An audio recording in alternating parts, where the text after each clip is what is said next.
వైశాఖ పురాణం 26వ అధ్యాయం. నారాయణం నమస్కృత్య నరం చైవ నరోత్తమం దేవీం సరస్వతీం వ్యాసం తతో జయముదీరయేత్. వాల్మీకి జన్మ. నారద మహర్షి అంబరీష మహారాజునకు వైశాఖ మహిమనిట్లు చెప్పనారంభించెను.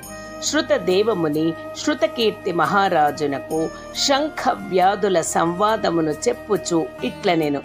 తమ ఎదురుగానున్న మర్రి చెట్టు కూలుట, దాని తొర్ర నుండి వచ్చిన భయంకర సర్పము దివ్య రూపమును ధరించి తల వంచి నమస్కరించి నిలుచుటను చూచి శంఖ వ్యాధులిద్దరును మిక్కిలి ఆశ్చర్యపడిరి. శంఖుడును ఆ దివ్య పురుషుని చూచి, ఓయి, నీవెవరవు? నీ కిట్టి దశ ఏల వచ్చినది? విముక్తి ఏల కలిగినది? నీ వృత్తాంతమునంతయు వివరముగా చెప్పుమని అడిగెను. శంఖుడిట్లు అడుగగని ఆ దివ్య పురుషుడు సాష్టాంగ నమస్కారము చేసి ఇట్లు చెప్పనారంభించెను.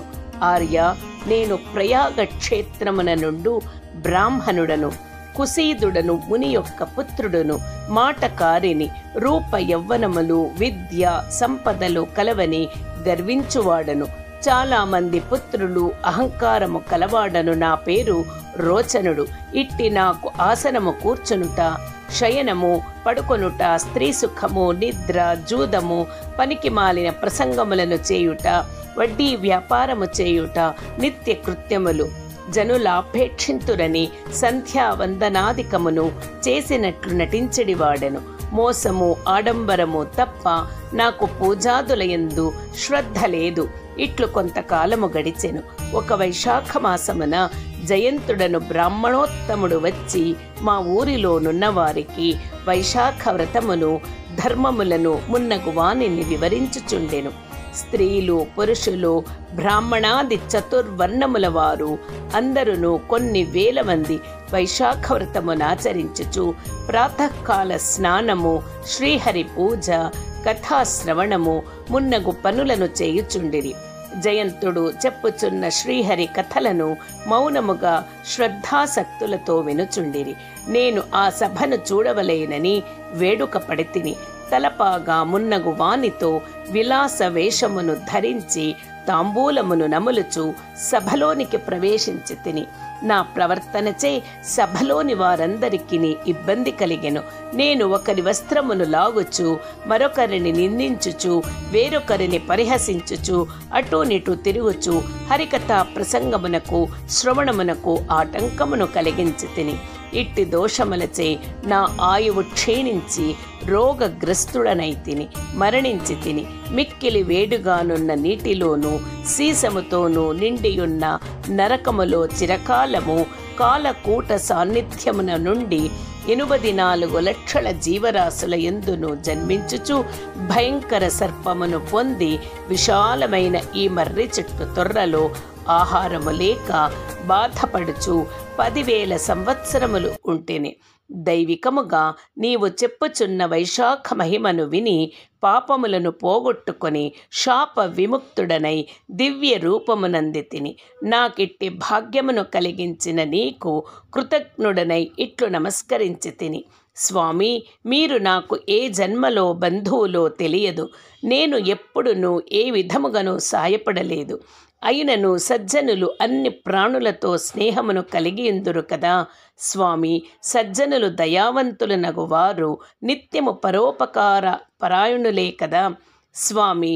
నాకు సదా ధర్మబుద్ధి కలుగునట్లును విష్ణు కథలను మరువకుండునట్లు అనుగ్రహింపుము. నేత్రదోషము కలవానికి కాటుక సాయపడినట్లుగా ధన మదము కలవారికి దరిద్రులు మంచ నడివేకగల సజ్జనుల సహవాసము మాత్రము సదా ఉండవలేను అని ఆ దివ్య పురుషుడు శంఖమునిని బహువిధములుగా ప్రార్థించుచు నమస్కరించి అట్లే ఉండెను. శంఖమునియు తనకు నమస్కరించియున్న దివ్య పురుషుని తన బాహువులతో పైకి లేవనెత్తెను. తన పవిత్రమైన చేతితో వానిని స్పృశించి వానిని మరింత పవిత్రుని గావించెను. ధ్యాన స్థిమితుడై కొంతకాలముండి వానిపై దయాపూర్ణుడై వానికి ముందు కలుగబోవు జన్మనిట్లు వివరించెను. ఓయి, వైశాఖమాస మహిమను వినుట వలన, శ్రీహరి మహిమను వినుట వలన నీ పాపములన్నీయూ పోయినవి. నీవు దశార్ణ దేశమున వేద శర్మయను బ్రాహ్మణుడుగా జన్మింతువు. వేద శాస్త్రాదులను చక్కగా చదివియిందువు. పాపమును కలిగించు దారేషేణ ధనేషేణ పుత్రేషణలను విడిచి సత్కార్యముల అందిష్టము కలవాడై విష్ణు ప్రియులకు వైశాఖ ధర్మములన్నిటినీ పెక్కుమార్లు చేయగలవు. సుఖ దుఃఖాది ద్వంద్వములను విడిచి నిస్సంగుడవై నిరీహుడువై గురుభక్తి ఇంద్రియ జయము కలవాడై సదా విష్ణు కథాసక్తుడవు కాగలవు. ఇట్లుండి సర్వబంధములను విడిచి సర్వోత్తమమగు శ్రీహరి పదమును చేరగలవు. నాయన, భయపడకుము. నీకు నా అనుగ్రహమును శుభము కలుగగలదు. హాస్యమున గాని, భయమున కాని, కోపము వలన కాని, ద్వేష కామముల వలన కాని, స్నేహము వలన కాని శ్రీహరి నామమును ఉచ్చరించిన సర్వ పాపములను నశించును. శ్రీహరి నామమును పలికిన పాపాత్ములను శ్రీహరి పదమును చేరుదురు సుమా. ఇట్టి స్థితిలో శ్రద్ధాభక్తులతో జితేంద్రియులై జితక్రోధులై శ్రీహరి నామమును ఉచ్చరించిన వారికి శ్రీహరి పదమేల కలుగదు. శ్రీహరిపై భక్తియే కలిగి సర్వధర్మములను విడిచిన వారైనను శ్రీహరి పదమును చేరుదురు. ద్వేషాదులచే శ్రీహరిని సేవించిన వారు పూతనవలే శ్రీహరి స్థానమును చేరుదురు. సజ్జన సహవాసము, సజ్జన సంభాషణ మున్నగునవి తప్పక ముక్తినిచ్చును. కావున ముక్తిని గోరువారు సజ్జనులను సర్వాత్మన సేవింపవలేను. శ్లోకమున దోషములున్నను శ్రీహరి నామములున్నచో సజ్జనులు ఆ శ్రీహరి నామములనే తలచి ముక్తినొందుదురు. ముక్తినిత్తురు అనగా విష్ణునామ మహిమ గమనింపదగినది సుమా. శ్రీహరి భక్తులకు కష్టమును కలిగించు సేవను కోరడు. అధిక ధనమును రూప యవ్వనములను కోరడు. శ్రీహరిని ఒకమారు స్మరించినను సర్వోత్తమమగు వైకుంఠ ప్రాప్తినిచ్చును. అట్టి భక్తి సులభుని దయాళువును విడిచి మరి ఎవరిని శరణు కోరుదుము. కావున దయానిధి, జ్ఞానగమ్యుడు, భక్తవత్సలుడు, మనఃపూర్వకమగు భక్తికే సులభుడు, అవ్యయుడునగు శ్రీమన్నారాయణుని శరణు పొందుము. నాయన, వైశాఖ మాసమునకు చెందిన ధర్మములన్నిటినీ యథాశక్తిగా నాచరింపుము. జగన్నాథుడగు శ్రీహరి సంతసించి నీకు శుభములనిచ్చును అని శంఖుడు దివ్య రూపధారినుద్దేశించి పలికెను. ఆ దివ్య పురుషుడు కిరాతుని చూచి ఆశ్చర్యపడి మరలా శంఖునితో ఇట్లనెను: శంఖ మహాముని, దయా స్వభావము కల నీచే అనుగ్రహింపబడి ధన్యుడనైతిని. నాకు గల దుర్జన్మలు నశించినవి. నీ అనుగ్రహమున ఉత్తమ గతిని పొందగలెను అని పలికి శంఖుని అనుజ్ఞనంది స్వర్గమునకు పోయెను. కిరాతుడును శంఖమునికి వలయునుపచారములను భక్తియుక్తుడై ఆచరించెను. శంఖమునియు నాటి సాయంకాలమును రాత్రిని కిరాతకునకు భక్తిని కలిగించు మహమాన్వితులకు శ్రీహరి కథలను చెప్పుచూ గడిపెను. బ్రహ్మ ముహూర్తమున లేచి కాలకృత్యముల నెరవేర్చి సంధ్యావందనాదికమును శ్రీహరి పూజను చేసెను. పరిశుద్ధుడగు కిరాతకునకు తారకమగు రామ అను 2 అక్షరముల మంత్రమును ఉపదేశించెను. నాయన, శ్రీహరి యొక్క ఒక్కొక్క పేరును అన్ని వేదముల కంటే ఉత్తమము. అట్టి భగవన్నామములన్నిటికంటే సహస్రనామములుత్తములు. అట్టి సహస్రనామములకును రామనామమొక్కటియే సమానము. కావున రామనామముచే నిత్యము జపింపుము. వైశాఖ ధర్మములను బ్రతికియున్నంత వరకు నాచరింపుము. దీనివలన వాల్మీకుడను మునికి పుత్రుడవుగా జన్మించి వాల్మీకి అని భూలోకమున ప్రసిద్ధినందగలవు అని శంఖుడు వ్యాధునికి ఉపదేశించి దక్షిణ దిక్కుగా ప్రయాణమయ్యెను. కిరాతుడును శంఖునకు ప్రదక్షిణ నమస్కారములనాచరించి కొంత దూరముననుసరించి వెళ్ళెను. వెళ్ళుచున్న శంఖముని విడుచుట బాధాకరముగా నుండెను. మునిని విడవలేక బిగ్గరగా దుఃఖించెను.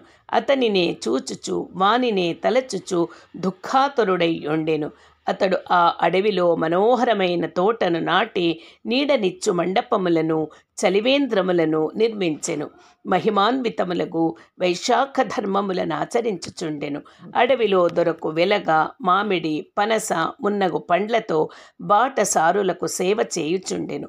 పాదుకలు, చందనము, గొడుగులు, విసనకర్రలు మున్నగు వానినిచ్చుచు బాటసారులను అనేక విధములుగా సేవించుచుండెను. ఇట్లు బాటసారులకు సేవ చేయుచు శంఖముని చెప్పిన రామనామమును రాత్రింబగళ్ళు జపించుచు కాలాంతరమునకు మరణించి వాల్మీక మహాముని పుత్రుడై జన్మించెను. కృష్ణుడను ఒక ముని జితేంద్రుడై సత్శీరమున చిరకాలము తపమాచరించెను. బాహ్య స్మృతిని విడిచి మిక్కిలి తీవ్రమగు తపమునాచరించెను. కొంతకాలమునకు వానిపై మట్టిపడి ఒక పుట్టగా అయ్యెను. పుట్టలు కట్టినను బాహ్య స్మృతిని విడిచి తపమునాచరించుచుండుట వలన వానిని వల్మీకమని పిలువసాగిరి. కొంతకాలమునకతడు తపమును మానెను. వానిని చూచి నాట్యకత్తెయుకతి మోహించి వానిని వివాహమాడెను. వారికిద్దరికి పుట్టిన పుత్రుడు వాల్మీకి అయ్యెను. అతడే దివ్యమైన రామకథ గంగా ప్రవాహమును భూమిపై ప్రవహింపజేసెను. అతడు రచించిన రామాయణ మహాకావ్యము మానవుల సర్వకర్మ బంధములను పోగొట్టునదై ప్రశాంతులను ముక్తులను చేసినది. శృతకీర్తి మహారాజా, వైశాఖ మహిమను వింటివా? దుష్టుడగు కిరాతుడు శంఖుని పాదులను మున్నగు వానిని దుర్బుద్ధితో నపహరించియు వైశాఖ మహిమ వలన శంఖునికి శిష్యుడై పెక్కు ధర్మములను విని ఆచరించి వాల్మీకి అయి జన్మించి పవిత్రమగు రామకథను లోకమునకు తెలిపి చిరస్మరణీయుడయ్యెను. మహర్షి అయ్యెను. పాపములను పోగొట్టి పరమానందమును కలిగించు ఈ కథను విన్నువారు, చెప్పినవారు పునర్జన్మనందురు, ముక్తిని పొందుదురు అని శృతదేవుడు శృతకీర్తి మహారాజునకు శంఖ వ్యాధ సంవాదమును వివరించెను అని నారదుడు అంబరీషునకు వివరించెను. వైశాఖ పురాణం 26వ అధ్యాయం సంపూర్ణం.